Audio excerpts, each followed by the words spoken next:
introduce Terrie Reeves. She is the founder of Empower Health America, a research and evidence-based consulting and health management company.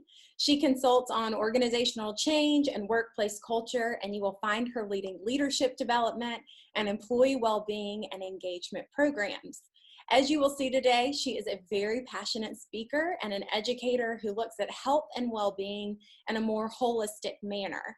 Terrie is the creator of the Train for Life Empowerment Program, which focuses on physical, emotional, and mental health and well-being, with the goal of helping individuals create the change they want to see in their lives.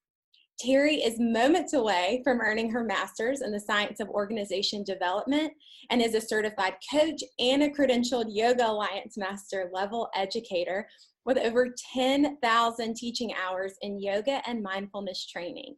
In 2019, she opened the Train for Life Mindfulness and Yoga Academy, where she offers training and certification programs in yoga, mindfulness, and resiliency.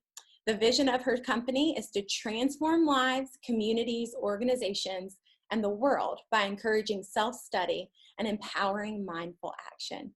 So I'm going to let Terrie take it away for this workshop. Thank you. I'm really, really old. That's why I've done so much. So you guys probably got the invitation. And Grace, thank you for that lovely, very professional introduction. I'm going to tell you guys a little bit more about really what's behind all that business stuff in a couple of minutes. But I first wanted to thank you. Time and energy is really valuable. And I really appreciate you guys sharing yours with me. And I hope today will be educational. I hope it's inspiring, but I hope that we have fun. And I don't know about you, but I'm on the computer all the time these days, and I sometimes get Zoom fatigue. And so if you need to stand up, if you need to wiggle, if you need to go get something to drink, make this pleasurable for yourself. I don't want to hold you captive if you need to do something and come back, but I hope you will stay engaged. And you probably got the invite that had this quote: "Tell me and I forget, teach me and I may remember, involve me and I will learn." And that's sort of my philosophy. And today my request, and it's totally up to you, this really is a bit because it helps me. If you're comfortable turning your video on, I would be so thrilled. And the reality is some of y'all have, which makes me so happy, because as a facilitator, when I'm looking at all black boxes, it looks like I'm talking to the abyss. And that really makes me actually nervous and not particularly inspired. So I'm glad I get to see some of y'all some of your happy faces. So a couple of things: we've got you muted, but you can unmute, because I'm going to ask you to get engaged by participating in some activities. I'm going to really encourage you to use the chat box, because that will help me guide some of the conversation. So if y'all will help me with that, I'd be thrilled. Make sure you've got a pen and paper, because my hope is I say something that you're like, oh my gosh, that's really fabulous, I need to write that down. So make sure that you've got something close by. And let's see, I think those are, if for some reason you get knocked off or I get knocked off, just jump back in. I've got two co-hosts, so if I get bounced out of the call, they will entertain you until I get back in. Technology, we know, is not always 100% trustworthy, but you just go with the flow, right?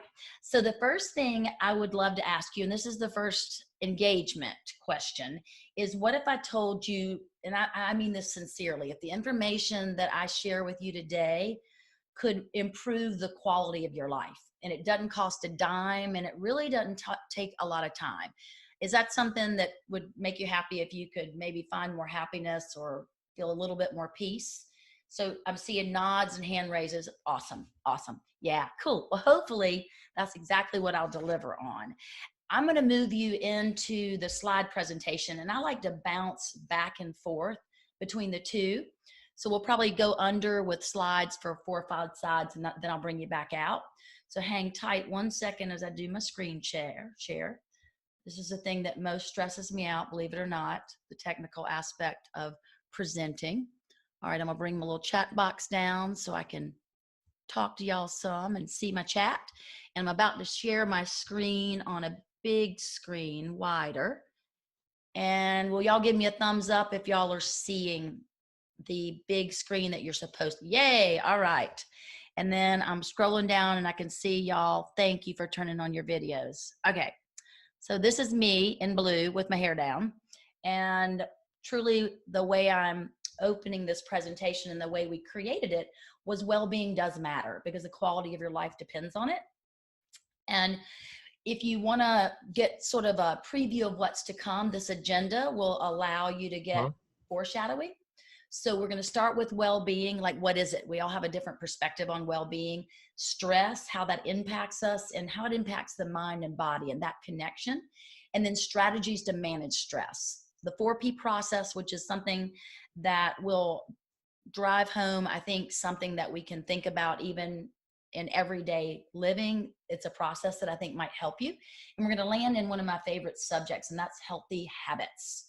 So the learning objectives, because I know you guys are in school and this would probably resonate with you. There is 3. And the first one is to examine the importance of cultivating awareness and broadening your perspective on well-being. The second is to discover how stress impacts your health and well-being, and to learn strategies to self-regulate. And the third is to identify healthy habits that can improve the quality of your life and discover ways to become more intentional regarding integrating those habits into your life. So here's where I'm going to become a little bit more transparent. You're like, we don't know this woman that's talking to us. Who is she? And you heard at the top of the presentation, Grace kind of talked about my business experience, but I wanted to just share a little bit about my upbringing so that you would know a little bit more about me. So I was born in a small town, Florence, South Carolina. I'm the oldest of 5 children. My parents have been combined, married 6 different times, divorced 5. My dad's still married. So if I look back on my childhood, my parents, my biological parents, got married when I was 18 and 19. Married for 3 years, divorced. And they were kind of kids themselves. And as a result, it wasn't the most stable upbringing. And I bounced back and forth between both households and went to 8 different schools. And I kind of talk about this in context because where we come from, our upbringing really does begin to teach us, and we learn at a very young age how to survive and to thrive in the world. And so for me, unfortunately, my childhood was kind of built on a foundation of quicksand. So I got hyper vigilant and turned on that survivor mode at a really young age. So I kind of put on an adult size seriousness way too young. And I think it was because I was trying to survive, and then I had siblings that I was trying to help. I took on that role of caregiver. And unfortunately, that triggered some pretty unhealthy behavior. And I began to cope with stress in unhealthy ways. And I really didn't know how to take care of myself.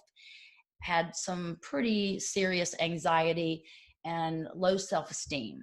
So, not sure how your backgrounds look, but we all come from different ones. And mine may pale in comparison to yours, but I do know that, and I'll say for the grace of God, something inside of me at a young age just said, Terrie, if you want to make it out of this situation, it's going to be an inside job and you're going to have to figure it out on your own. And I share that not to get sympathy, but to just let everybody know that we all have choices. And as adults, we become more clear sometimes that we have those choices. And decisions are going to be in front of us for the rest of our lives. But for me, thank goodness, I decided to focus not on the dark side of life, which offers very little hope, but I decided to lean into the light. And I call it abundance. I wanted to seek abundance. So if we look back, Empower Health America is my company, and Grace mentioned the mission statement early on in the presentation, but I will say that my background, my family of origin, the things that I've encountered in my life, school, thank goodness, has all kind of changed the trajectory of my life, and I think built the foundation very strong in order for me to really give back. And I think I have truly found my passion and my purpose. And I want to light up the world, not by just doing a job, but I really want to make a difference. And I know that my mission for my company is a big, broad, really quite grand mission vision, but I think it's worthy of pursuit. So I am doing the thing that I most enjoy right now, and that is sharing and communicating the message of hope and giving you guys hopefully information that will inspire you to take intentional action in your life. So I'm going to have us participate in our very first true experiment, and I'll call it strategy 1. I'm going to have everybody close your eyes and just sit in a comfortable position. And I'm going to take you through just a guided meditation. And some of you guys may have experienced meditation before, or just have learned how to pause and just breathe, but it's not something that everybody does. So if you've never done this before, just be open and curious. So as you find a comfortable position, begin to just notice your breathing. Eyes closed. And if your mind is wandering, don't worry about it. Don't judge that. Just begin to breathe. So deep breath in through the nose and very slow exhale back out through the nose. Continue that rhythmic breath and just notice if you can breathe with greater intention. So taking maybe a 5-second inhale followed by a very slow exhale. So mindfulness is a word that is showing up. And mindfulness is just the intentional decision to pause in the moment, to begin to wake up and to be more aware of what's going on around you and what's going on inside you. So as you begin to breathe even deeper, just notice the breath, how it travels in and out of the body. So begin to narrow the focus in and around the breathing. And you might even feel that sensation as the breath moves through the back of your throat. Maybe even feeling the rise and fall of the chest. So there's more awareness around your physical body. Maybe feeling your feet on the ground, your body actually touching the chair. So there's a heightened level of awareness, physical connection. And then just maybe scan to notice how the body's feeling. If you notice any tension anywhere, and if you do, don't judge that, just be aware of it. And see if you can send breath into any of those areas of tightness. Just breathing slowly in, followed by that very slow exhale. One breath followed by the next. Maybe noticing energetically how you feel today.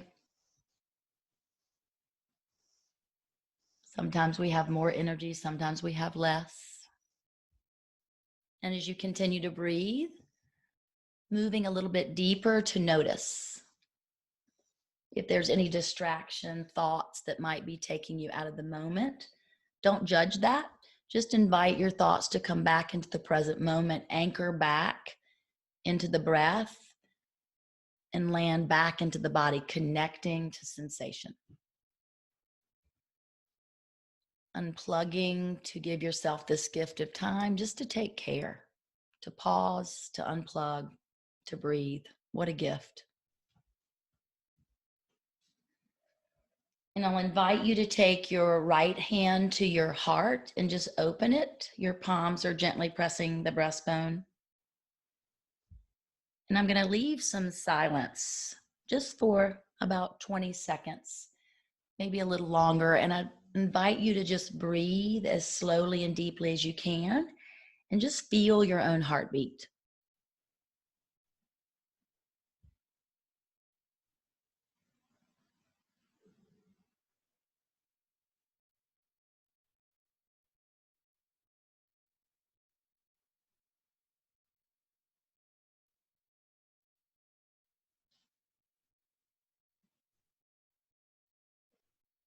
And as you feel your heartbeat, just continue that slow rhythmic breath.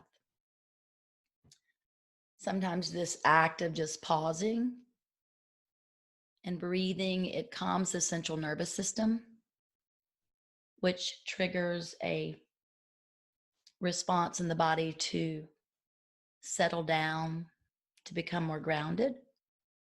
And feeling your own heartbeat can be such a reminder that we're all human. We're all human. And that we don't need to push and rush and work so hard sometimes.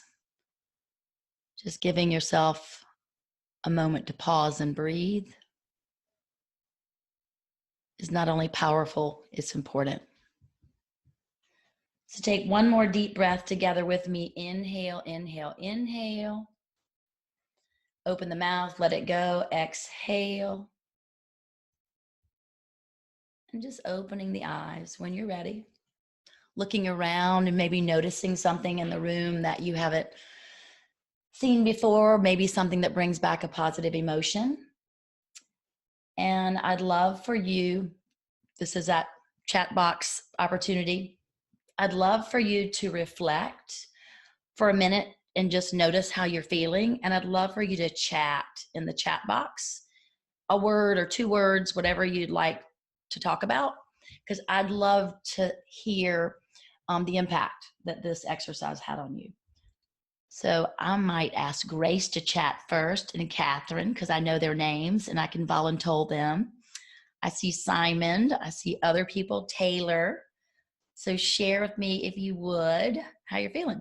Hey, and if you're feeling distracted, I mean, that is way cool, because sometimes the mind, it moves really rapidly. It changes focus every 3 seconds, and it's hard to maintain focus. So I see calm, relaxed, feeling good, peaceful, leveled, oh, grounded. I love that. I felt hungry. I know, right?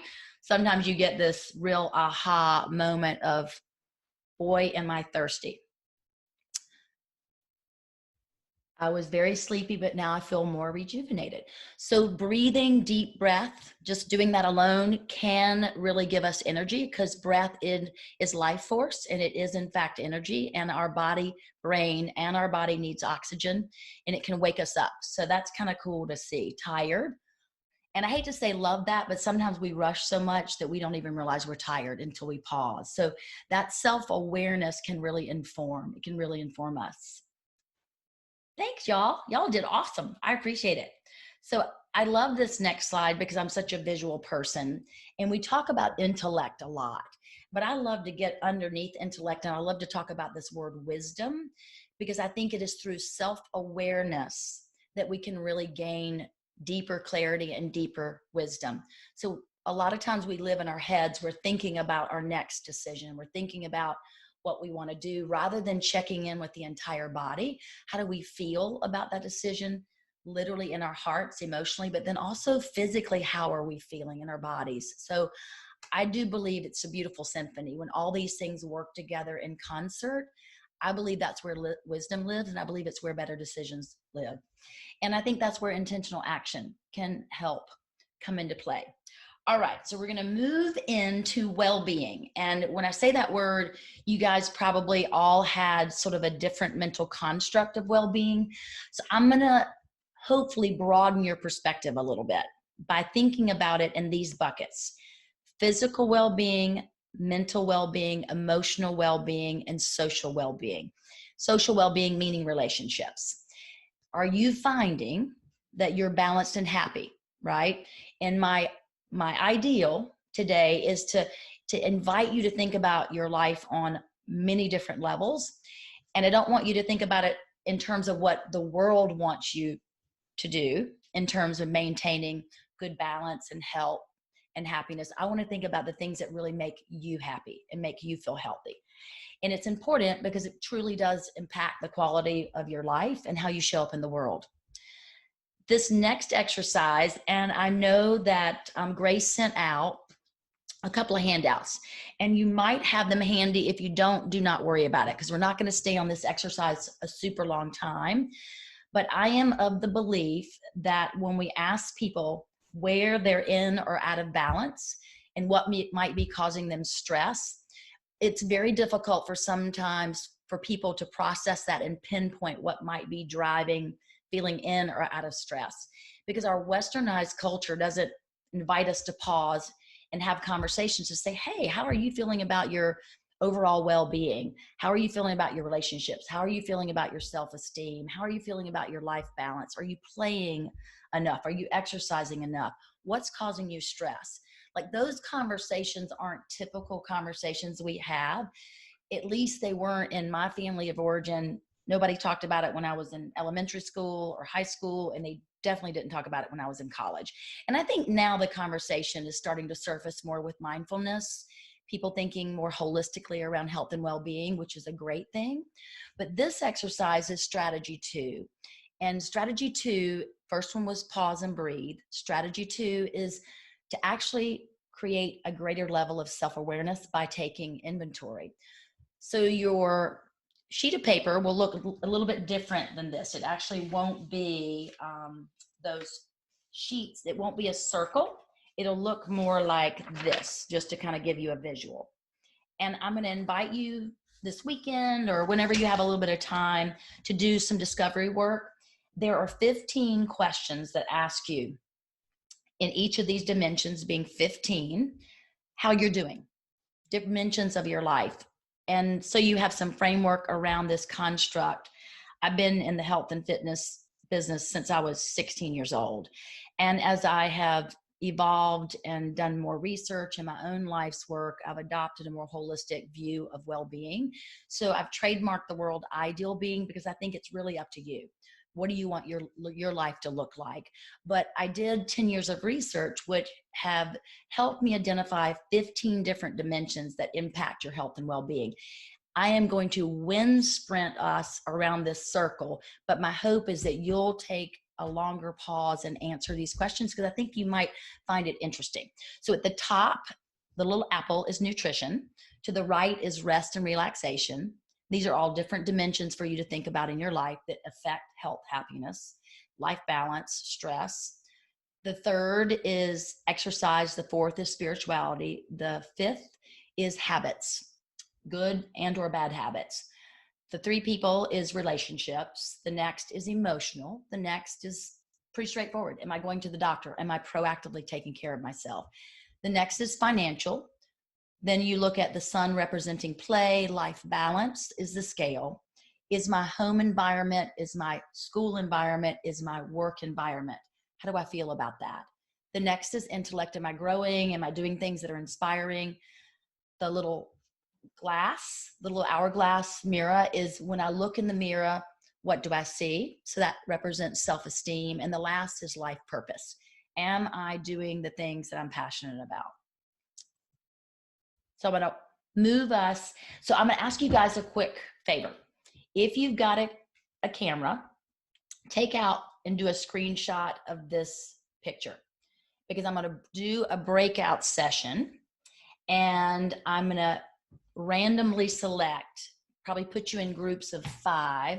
And I'd like for you for 12 minutes to kind of talk about these 3 things.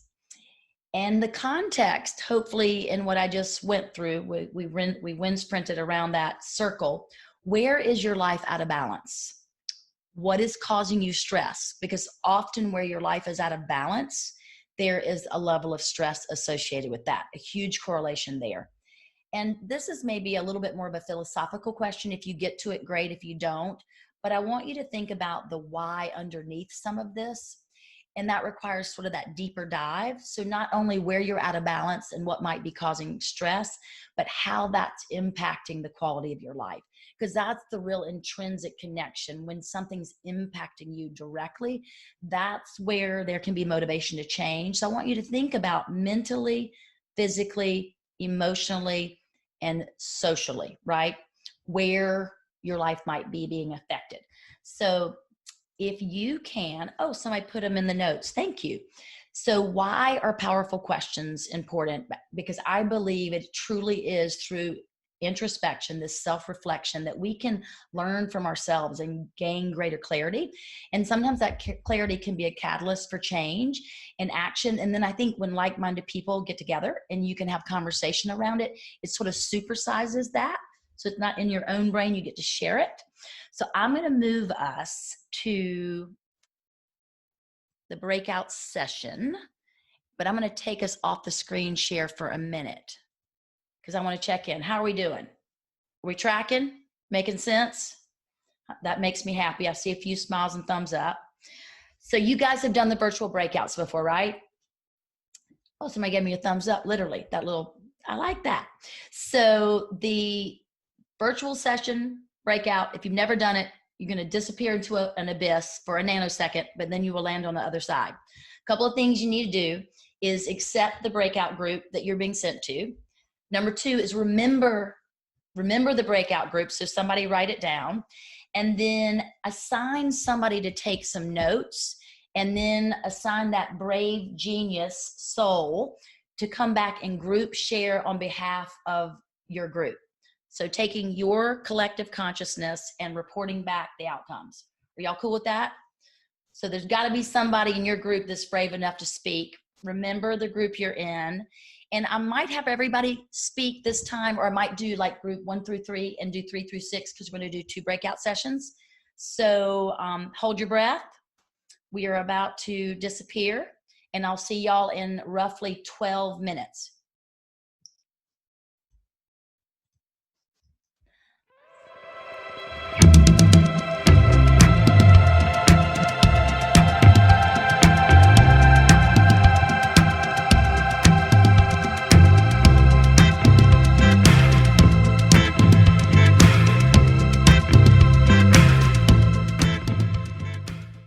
So I think, is everybody, so if you come back in, put yourself on mute. Zachary is going to take himself off of mute. Make sure you know who's going to talk.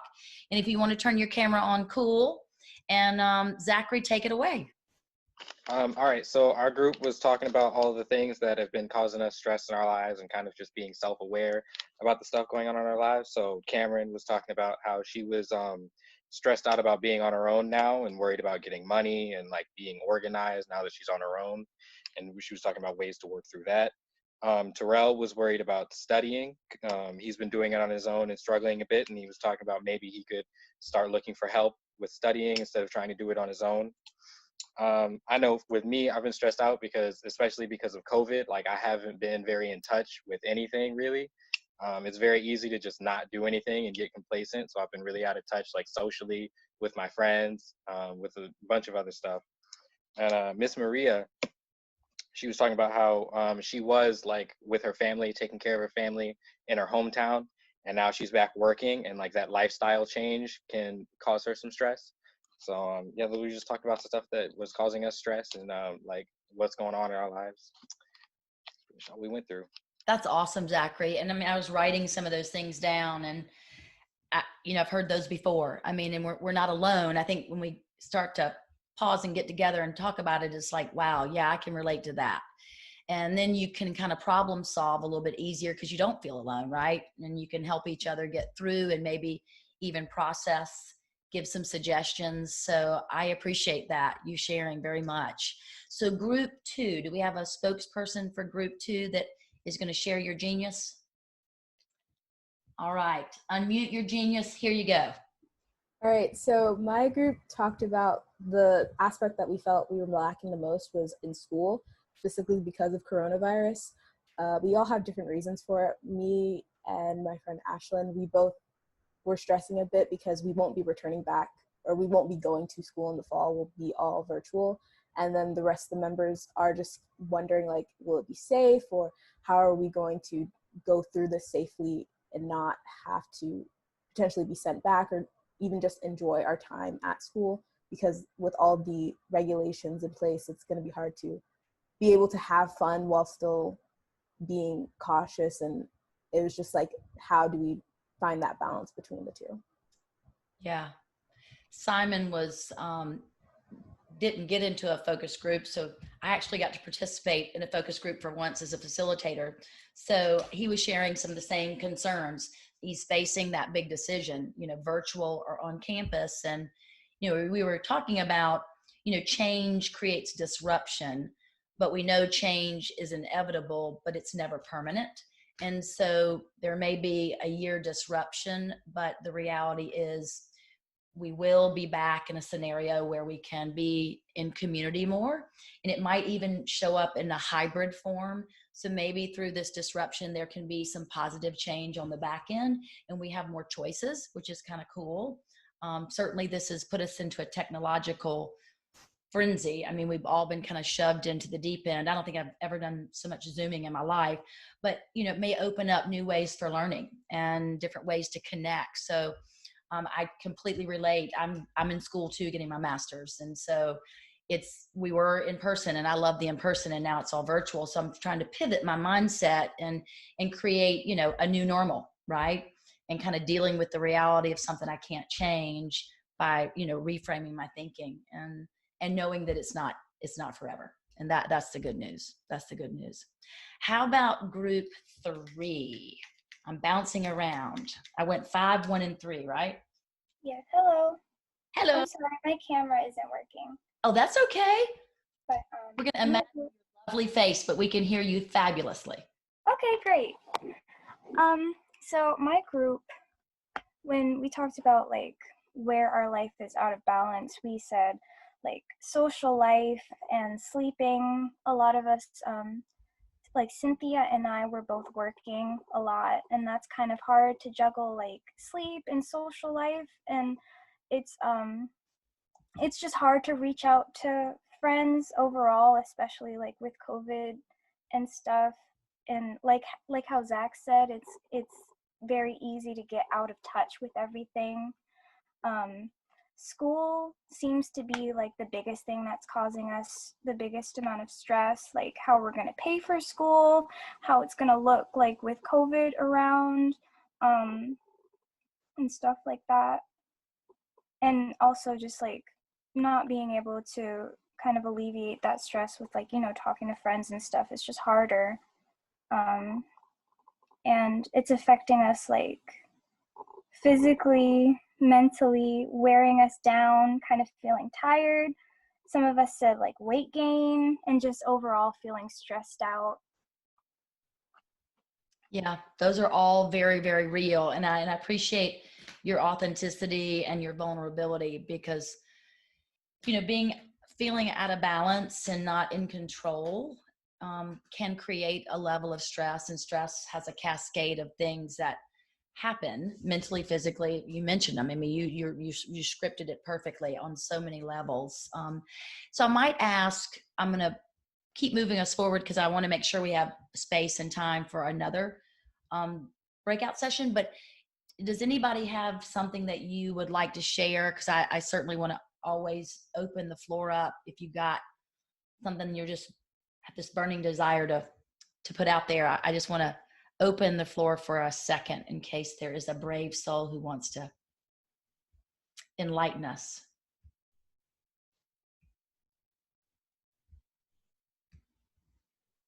This is that pregnant pause where I have to be really quiet as presenter just to make sure. All right.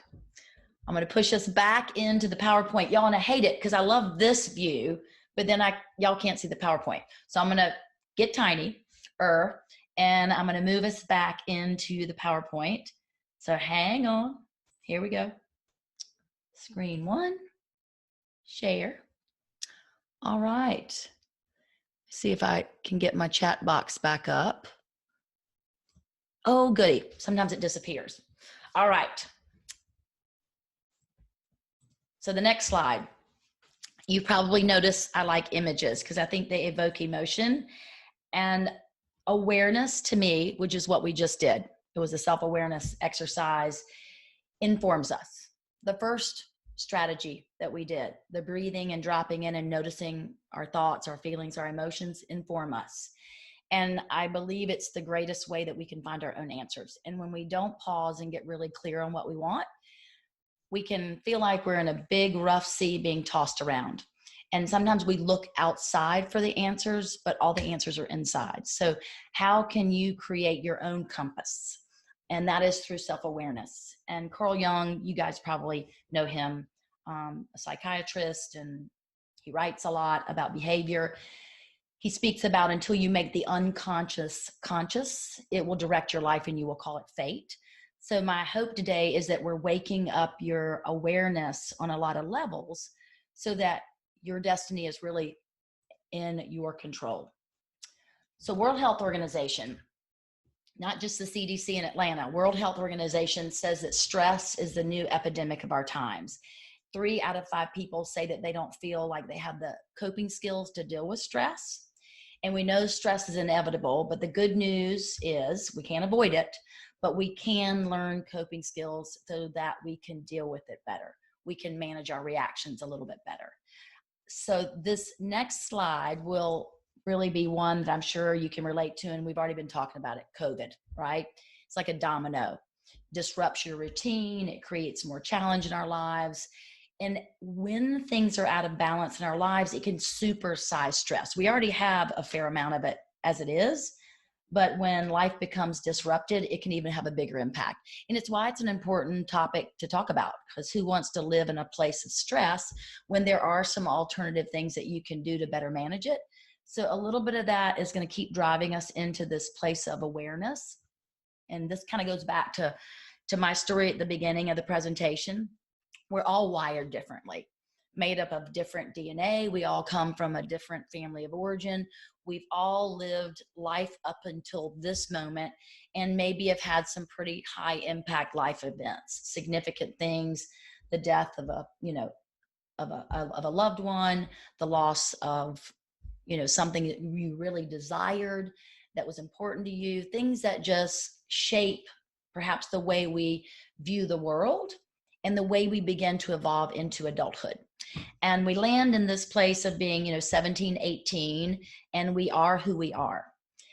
The great news is if you're not that person that has great coping skills and have a lot of awareness in and around how to manage anxiety, you can train your brain. You can train your brain to become more aware. You can develop coping skills. And in doing that, you can learn something called self-regulation. So I'm going to talk a little bit about stress, and I want you to have a better sense of what's going on, because I don't know, if you're like me, I kind of want to know what's going on the inside, and then it helps me understand a little bit better. This picture, you may or may not relate to.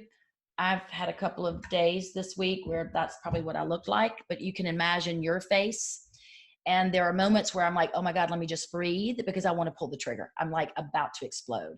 And that does impact us mentally, physically, and emotionally. We talked about that a little bit earlier. So what a trigger is, and let me just say this, because I've been talking about stress like it's this bad thing. Stress is not always bad. There's something called eustress, which is stress that might motivate you to study for an exam, or might motivate you to get a paper turned in on time, might motivate you before you step out on the soccer field or the football field, right? Or before you perform, if you're a dancer or singer. So that's kind of those good butterfly stresses, but it's the chronic stress that lingers on for an extended period of time. It's like a wet blanket, and you've had it on so long, you don't even know it's there anymore. So when we think about a trigger is an emotional reaction, and it's usually a highly emotive reaction to an internal, it can be, or an external stimulus. And often that reaction is on autopilot, and it might even result in behavior that you often regret later. So that's often a good test that you've been triggered. You are probably familiar with something called fight or flight or stress response. It's the same thing. There is another word called freeze that's kind of been integrated into the fight or flight pattern of behavior. So when we get stressed, sometimes our default coping mechanism is to fight, flight, or freeze. So I want you, if you'll chat again, and just think about your own behavior. When you are stressed or triggered, what is your default behavior? And there's usually one, and if you'll chat it in the chat box, you freeze, okay? Thank you for sharing. I'd love to see a few more. There tends to be, we're all wired differently, right? And these are the coping mechanisms that we have established for ourselves and that we tend to be our go-to. Oh yeah, cry. I know, right? Yeah. That's probably well, it would be a freeze and maybe a flight. Yeah. Panic. Yeah, these are all great. These are all great. So the reason it's so important to understand your triggers is so that you can be more aware of your behavior. Because when we're triggered, we're impacted mentally, physically, emotionally, and our capacity and ability to self-regulate becomes almost non-existent. So I mentioned earlier, stress is a part of life, right? We cannot eliminate it, but we can definitely learn how to deal with it better. Plus, going back to the centerpiece of this presentation, awareness is truly the first step towards intentional change. And I might layer in, and I hate to keep layering in on and kind of picking on stress, but when we think even beyond what's happening to us, you know, the things that come to mind quickly, when we think about a little bit deeper, we begin to think about stress causing even chronic conditions. So there's a big linkage between stress and how that impacts us in terms of hypertension, which anxiety on steroids, but nonetheless depression. So it can really trigger a cascade of things that can be very physically impactful to our bodies. So I'm going to spend one more slide on the brain and the mind-body connection. I'm fascinated by it, and so hopefully you'll be a little fascinated. So I said it really early on that the brain processes really quickly. So we wonder why we can't hold focus and our mind bounces around and it's like bling, squirrel, like ADD, right? We change thoughts, our brain does about every 3 seconds. And we process information about 170 miles an hour, which is faster than a Formula race car. Every decision that we make is driven by the brain. So when we get up in the morning, the first thought we might have is, do I get up or do I hit the snooze button? Our brain drives all of those decisions. Now, our decisions begin to impact action, and action begins to define our lives. So our brain really is pretty important.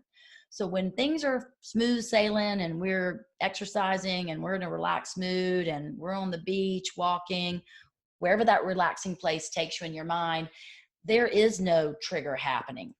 But when our mind begins to be triggered, our brain is designed to scan for threat. And so if we see something, whether it's real or not, we might perceive that as a threat and sense it as danger, which puts us into overdrive. That stress hormone cranks up, and it has an impact on 2 primary areas of the brain. And this is crazy. The frontal cortex, which is the executive center of the brain, and the amygdala. There's 2 of them, which is the emotional center of the brain. So when we're triggered, we experience that stress response that I just talked about, but your brain it really gets hijacked basically. And all rational thought and 80% of blood flow stops flowing to the frontal cortex, which is where we have logical thought. So it limits our ability to think logically. And our amygdala cranks up, which is that emotional center, and we become overly reactive, often envisioning things that aren't even true.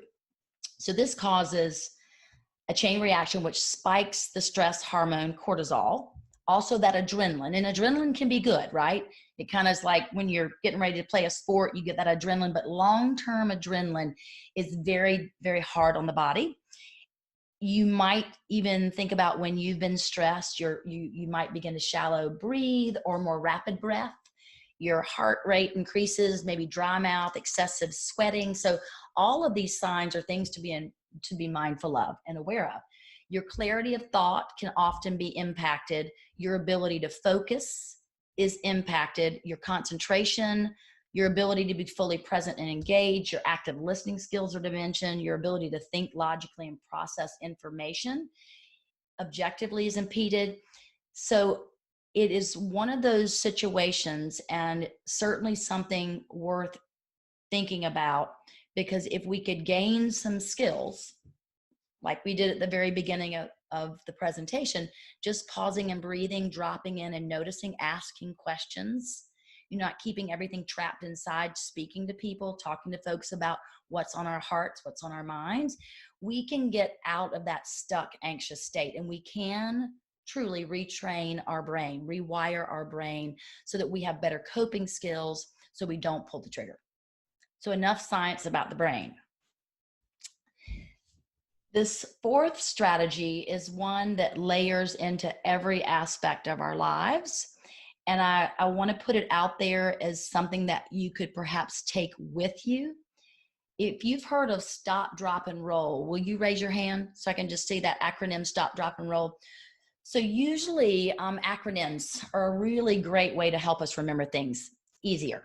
So what I'd like to do is for you to think about the 4 Ps as a self-regulation process designed to remind you, especially when you're triggered, to take time. So T-I-M-E, right? Time. To pause, breathe, notice, right? What's going on outside, what's going on inside. Not to move into action quickly, but to really give your self time to process. Maybe to talk to somebody, maybe to, in your own mind, pause a little longer so that you might give yourself time to self-regulate and see things more clearly. And I love this word pivot because we've had to do a ton of it lately, is how can I pivot? How can I be creative? How can I come up with other ways of viewing things, other ways of looking at things, different alternatives?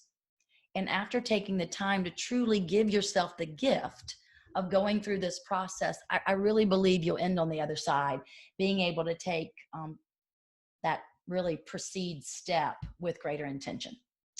So remember the 4 Ps, like stop, drop, and roll: pause, process, pivot, and proceed. And I think you'll be happier.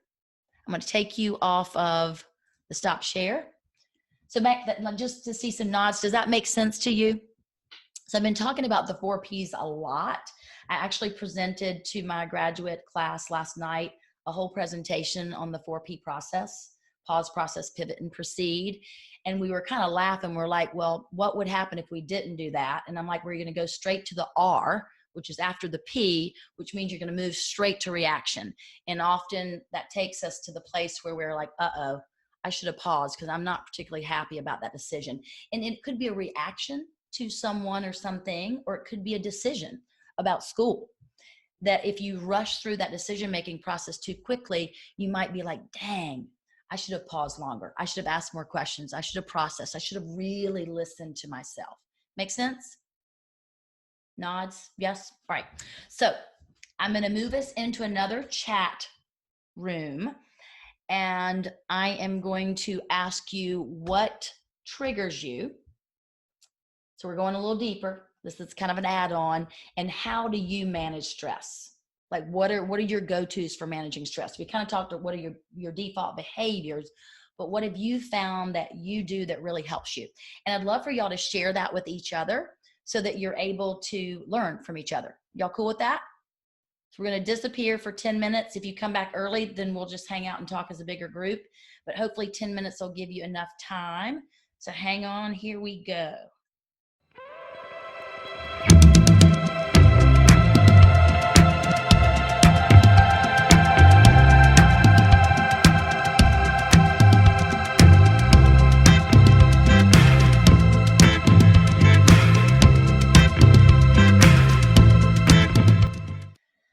All right, looks like we're all trickling in. Some people are staying to the last second. I love that. Must have been good conversation. All right, I think y'all, for the most part, there may be a few exceptions, may have gone back to the same breakout room. Ashley looks like she may have been bumped out. So I know I did group 1, 5, and 3. So I wanted to start with group 2 and 4. So group 2 and 4, maybe I'll start with group 2. Did y'all assign somebody to report back what triggers you and how do you manage stress? So does anybody know who group 2 is? No, I'm saying no. All right, so is there a group that is aware that y'all did not go last time and that you would be brave enough to go this time? Oh, good. Astrid, yay. So I'm part of the group 4.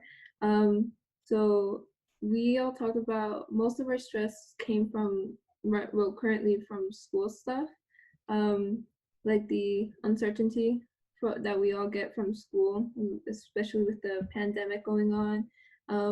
Also, all the schoolwork and studying we have to do. Sometimes it's too much stuff to juggle, or stuff that's really out of our control.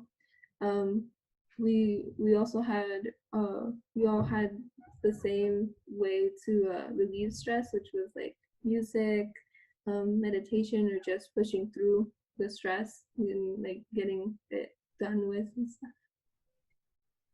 I love that. I love that.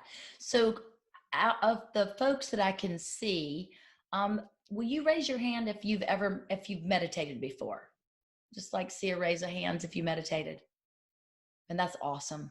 Wow, that's really great. Good for you guys.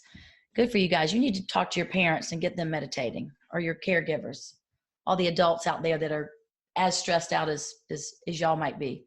It truly does. It calms what's called the parasympathetic nervous system, which is in your brain, and it does really release serotonin and dopamine and lowers the cortisol levels. Just that breathing slowly, closing your eyes. So just keep that in your back pocket and keep doing it. And it looks like a lot of you guys already do. So I just am a big advocate of that. So that might be when you think about what are you doing to relieve stress. You mentioned music and meditation. So, hang on to that. Hang on to that. So I'm going to, as an adult, share something that I just had this like epiphany. I go to work, or I've worked for companies. Now I work on my own. And it doesn't change, like the schoolwork and having too much and feeling like there's too much on your to-do list and that you're not going to be able to get it all done. It just changes a little bit when you go to work. I've got a lot of work to get done. I got too much on my to-do list. So learning to set healthy boundaries and learning to get organized and learning to set realistic expectations and kind of pace yourself, it starts when you're in high school, and that will serve you well. It'll serve you well as you move into your careers, because we don't have but so many hours in a day and but so much energy, and you really are in control in how you spend that. And take that seriously, because your lives matter. Have some compassion for yourself and do things to set yourself up for success. And that self-awareness is where that starts. I mean, it's really slowing down and checking in. How am I feeling? So important. So group 2, who I think maybe that you don't know your group 2, how about another group talk? And if you can self-identify that your group has not talked, jump in, and I'll just hold a second to see if you or someone unmutes to talk for their group. I'm scanning to look. All right, I'm going back to group 5. So somebody in Zachary, I'm going to volunteer you. Will you share for your group? I'm busy. Yeah, I wasn't taking notes for my group, but I can go. I don't mind. So basically, a lot of us, we said that we just, like, the main thing that causes us stress is getting overwhelmed, like having too much going on at one time. And one of the ways that, like, a lot of us, like a negative coping mechanism that a lot of us do is like detachment. And so we talked about how, like, instead of just detaching from everything, we could like learn to like discipline ourselves and like make an active effort to stay involved in the things that are stressing us out, and take everything like one step at a time.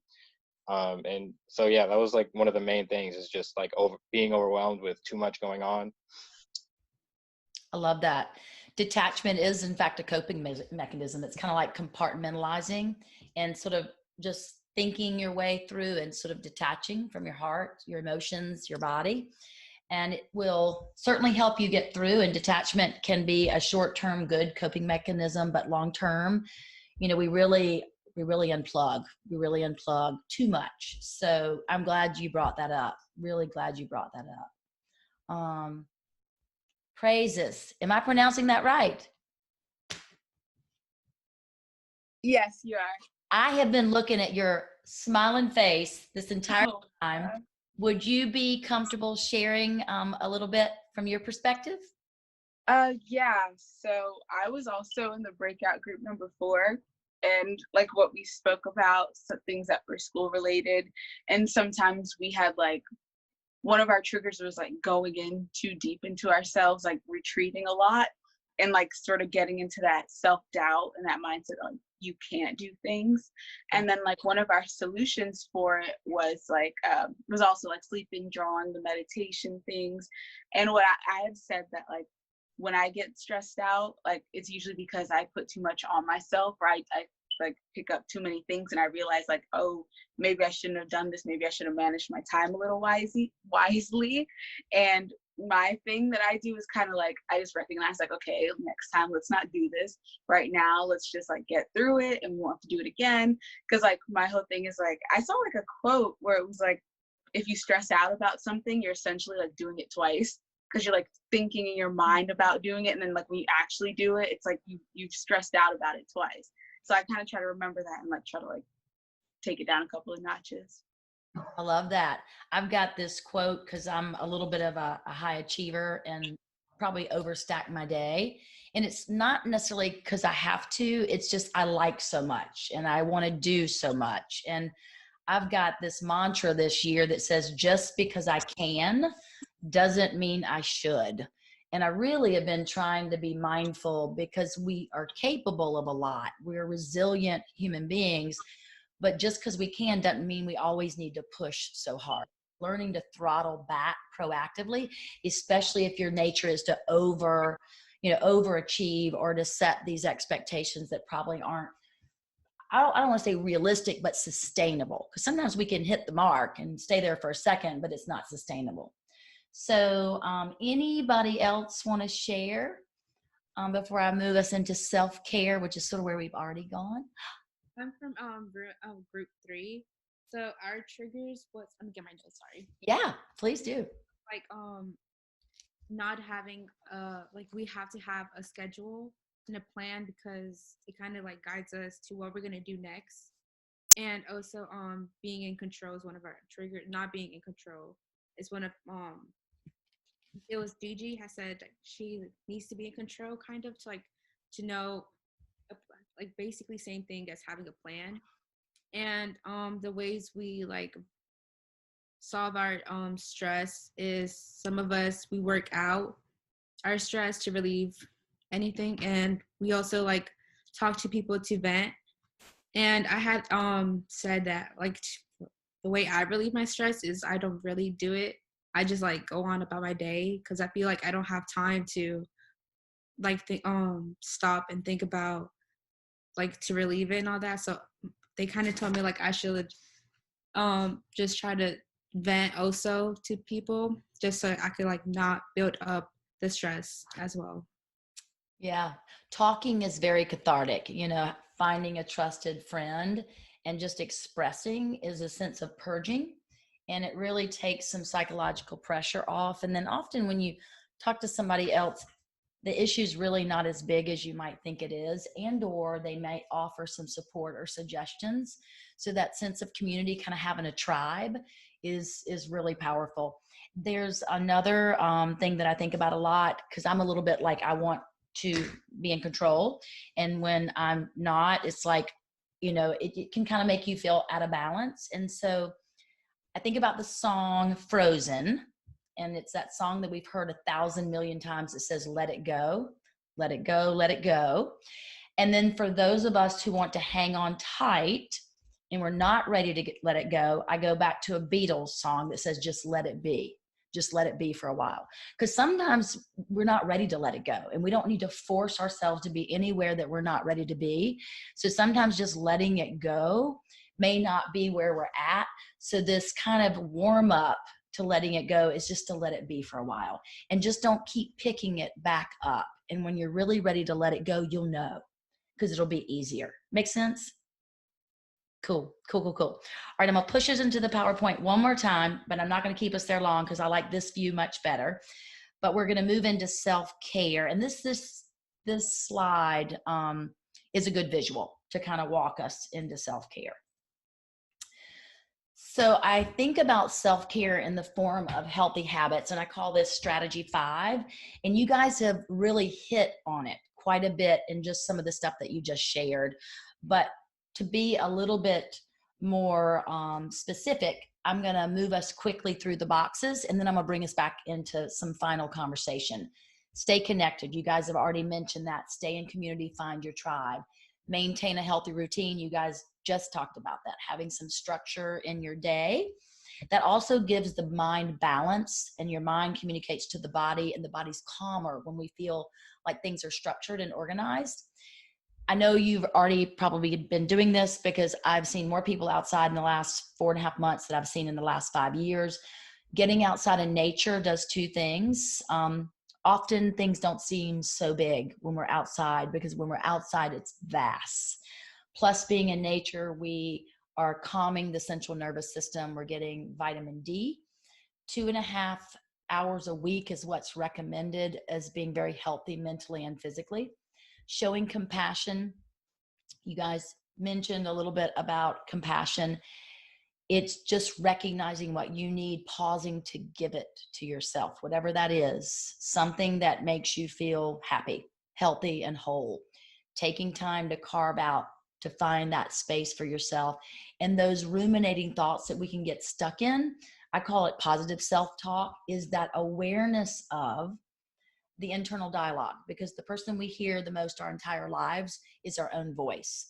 So making your body a really healthy, happy place to live has a lot to do with how you talk to yourself. So not that you can rewire the way that you think overnight, but that awareness and moving any rumination where we kind of get that needle gets stuck on a record, and we keep having that same thought going around and around and around. Actually being aware of it and seeing it as a thought that you could literally take the needle off the record and change it, and start reprogramming by thinking about, what can I replace that negative thought with? How can I talk to myself and with more compassion? Eating healthy, very big deal. Fueling your body for optimal performance. And it's not just your physical body, it's your brain. Asking for help. I had written down that someone said, don't go it alone. So not trying to do this all by yourself. Stay curious, which helps us stay creative, which helps us pivot and come up with solutions, not looking at things always the same way, but being willing to step back and go, how can I look at this situation, but from a different perspective? And talking to other people helps that. Also, plenty of rest. You need 7 hours. I know we don't get it, but just drive towards that. Let that be your goal. Because the only time that your mind, your central nervous system, your physical body gets to rest, truly recharges when we're sleeping. So it's really important. Thank people. Stay grounded in gratitude. So we know when we lean into abundance and we try to see the positive, doesn't mean we don't step over the negative and the things that are challenging. They're real, but we don't get stuck there. So how can I keep moving forward, leaning into gratitude? Laugh and play. Laughter and playing is critical. I think the older we get, we put on this adult-sized seriousness, and I used that word earlier in the presentation. We need to be able to stay silly. We need to be able to roll on the floor and laugh and giggle, because it's really healthy for us. Pause and breathe. We practice that at the very beginning, and a lot of y'all already do meditation. It's so valuable. Keep doing it. Practice the 4 Ps. Maybe let that sit in your brain, the pause, process, pivot, and proceed. It really sits under all decision making. And then this practicing of self-care. And self-care could be a lot of things that are showing up in this particular slide. But think about, what does that look for, or what does that look like to you? And that question mark is to kind of think about one thing that you could think about doing to practice self-care. And then I sort of pose that to all of you guys to think about, and maybe write that down, and also land in gratitude for the things that you're already doing, right? You want to build on that framework. So pause for a minute to celebrate all the good stuff you're doing, and then think about, okay, what else could I layer in that would really help me take better care? So healthy habits. I think the formula is, you don't do it alone. You get a tribe. You get people that like doing some of the same things. You get an accountability partner. You look at how you're spending your time and energy. And I said earlier, time is finite. We can't buy more of it. Energy, we have but only so much in every day. So pick up your phone and look at how you're scheduling your day, look at your daytime, or if you still write stuff down. And we really get to choose. And often what our life looks like is a reflection of how we spend our time and how does that show up in our calendars. So that's a really nice way to do some discovery and look at where you might be able to find some time for better self-care or things that you enjoy doing. Or carving time. We check our phones 96 times a day on average, and we spend 3 to 6 hours on our phones a day. So if you're looking to carve out 30 extra minutes, you could probably do it just by shifting a little bit of time away from this computer that now is an extension of our bodies almost. So lastly, I love graphics, and I would love to toss out a challenge for you guys, and it's in and around readiness to change. So in order to make a change in our lives, it can't be because somebody else is asking us to do it.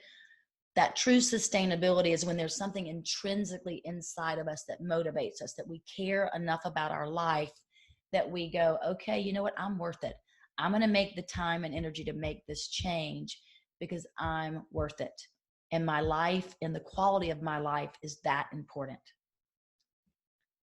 So I'd love to get, with our last little bit of time together, and we can, like, literally you can just take yourself off mute. I'd love to maybe hear if anybody's brave enough to share something that you might consider doing, because we think about how can I proactively prepare for the challenges that I know that I'm going to face in my life. And that is by taking really good care of yourself. So when those challenges come, you're more equipped, you have better capacity to deal with them, right? To deal with them. So any thoughts from folks on anything you want to share that you're doing or something that you want to start doing? I'm just going to hold it open for a second and see. I kind of realized the 4 Ps that you mentioned earlier. I kind of realized that when I deal with my stress, that I was doing it. And I didn't really know that there was a name for it. I just kind of thought of it as kind of stepping back, reevaluating where I'm going to go, and then going the direction I actually want to go. But it's nice to know that actually has like a very helpful acronym, because then that helped me explain that to other people who maybe might need that support, or might not have that capability of being able to step back and realizing, where am I going? What is the goal? Wow, thank you. You know, you think about it, the 4 Ps kind of gives like intellectual framework around a process that we can kind of relate to. And it could be a great self-regulation kind of process, steps that we go through before we're triggered. But it also is a great change process. Before we make big decisions, we can also go through that same 4P process. And I think we ultimately get to the back end where we're able to proceed with greater intention. So I kind of use it on 2 sides of my life: when I'm feeling anxious and overwhelmed and I'm about to trigger, and also when I have big decisions to make, right? Big decisions to make. Anybody else want to share? I'll throw out there, if you have questions also, I'll kind of open it up even broader if you have any questions for me.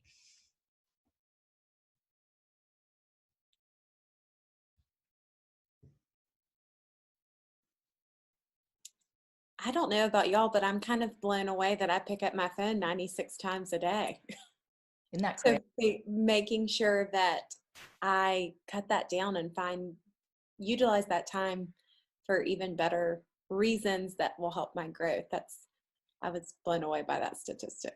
Isn't that crazy, Grace? I did some research about 30 days ago, because I'm on my phone a lot. And I'm like, where can I find time? Where can I get time back? Because we can't buy more. It is what it is. It's time bound. And I'm like, I gotta move my life around a little bit. I gotta shift my focus. I gotta carve some time out, because I love to exercise and I do yoga. And I mean, like last week, I worked out only twice, and I can feel it mentally, physically, emotionally, on every level. And I'm like, I gotta right size this, because I wasn't feeling good. And, you know, because I meditate and I pause and I'm like, I just don't feel great. And so you know, the thing is we all relapse, right? We're not perfect. I mean, perfection is an illusion. And so how can we get back up when we relapse? I mean, you rebound, right? You rebound by getting back into clarity of thought. What is it that I need to be doing to stay healthy? Who are the people I can reach out to? They're going to hold me accountable. I mean, because doing life by yourself is boring. It's hard. And it's not the way we're wired as human beings. I mean, we are really wired to be in tribe, to be in community. So, I mean, even this, I think when I think about isolation for me, I'm single. I have 2 cats and a dog. And I mean, I interact a little bit. I teach yoga and I see people, you know, I'm still trying to practice a lot of social distancing, but I feel a little kind of just isolated. And a lot of you guys shared that. But even getting together and doing these Zoom calls creates a level of connection for me. And then I get to do something that I love. And hopefully in doing that, I have this ability to impact people's lives in a way that is meaningful. And that gives me that sense of connection, that sense of purpose. And I think that's so important. So important. I've got, I think, only one last slide. And I'm going to encourage, if you have any questions, I'm not going to bounce you off the call. I'll certainly create space for you to stay on, but I also want to be mindful of time. So if you'll give me maybe 2 more minutes, I will bring us back for one final goodbye and or stay if you have more questions. And then I'm going to do a group photo too, because I love to document happy moments. Are y'all cool with that? Good? Awesome. All right. So I'm going to ask you to close your eyes again and just find that deep pattern of breathing that you connected with earlier on. And since a lot of you guys meditate, y'all are experts at this. So just deeply breathe in and out. Feeling the rise and fall of your chest and your belly. Notice thought without judgment. Sometimes the tip of the iceberg is very small, but there's often so much more going on underneath the surface. So be curious with your thoughts. Don't judge them. Dropping into your body and just feeling connection.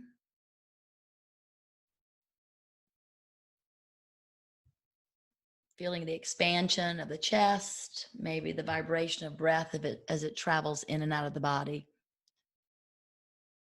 I'm going to leave you with a poem that I wrote, because I think there truly is power in the pause. So just continue to breathe and maybe open up your ears to hear, open up your heart so that perhaps this lands in a deeper place. As we move throughout life, it is not without challenge. As we get to barriers, we can get stuck and stop our journey. Or we can look for ways around those boulders. So may I always have the capacity to pause, to be curious, and to look for alternative ways of thinking, alternative ways of acting. And may I remember it starts with one simple step. Pause to breathe. Pause to become present. Pause to take inventory. Pause to become self-aware. Pause if triggered. Pause before you react. Pause before assuming. Pause before accusing or defending. Pause to keep breathing. Pause to seek the truth. Pause before you proceed. Pause to self-regulate. Pause to have compassion. Pause to practice self-care. Pause, process, pivot, and proceed with greater intention. Let the pause be the bridge between thought, emotion, and action. And just take a couple of more deep breaths. And maybe notice any shifts that may have occurred from the beginning of the session to this moment. Maybe you feel lighter, maybe inspired in some way. But just honor your emotions, where your thoughts land. Cultivating awareness, assimilating everything that you're experiencing in this moment. Because that informs you, it informs wise decisions. Take one more deep breath together. Inhale. And then open the mouth, let it go. Exhale. Then when you're ready, just opening the eyes. Hopefully I delivered on my promise. I wanted to do a little bit of educating, hopefully a little bit of inspiring, and most definitely, I hope we had a little bit of fun. Did y'all have a little bit of fun? Did y'all enjoy it for real? That's pretty cool. All right, so will y'all take a picture? I know some of y'all can't be on camera, but will y'all take a picture? Because I love to document happy moments. And so maybe on a scale of 1 to 10, tell me how you're feeling. And then I am going to say 1, 2, 3, so everybody can take the big old smile. Ready? 1, 2, 3, smile, smile, smile, smile, smile some more, smile some more. Oh, I know I got everybody in a good light. I took 7 pictures because I'm weird that way. So will y'all take yourselves off of mute for a second? Yay. Now I really feel more connected. So y'all feel good for real? Yes. Good information? Feel so much better. So I'm going to send out an email to you guys. It's going to have additional resources. I'd love to stay connected and reach out to me if you want. I love working with people that are about to embark on a really important your life, and that's moving into college, and that begins to shape your future. I'm definitely here, email address, so reach out. Say y'all are awesome. I mean, really, really awesome. Grateful that. Hey, Terrie. Yes, ma'am.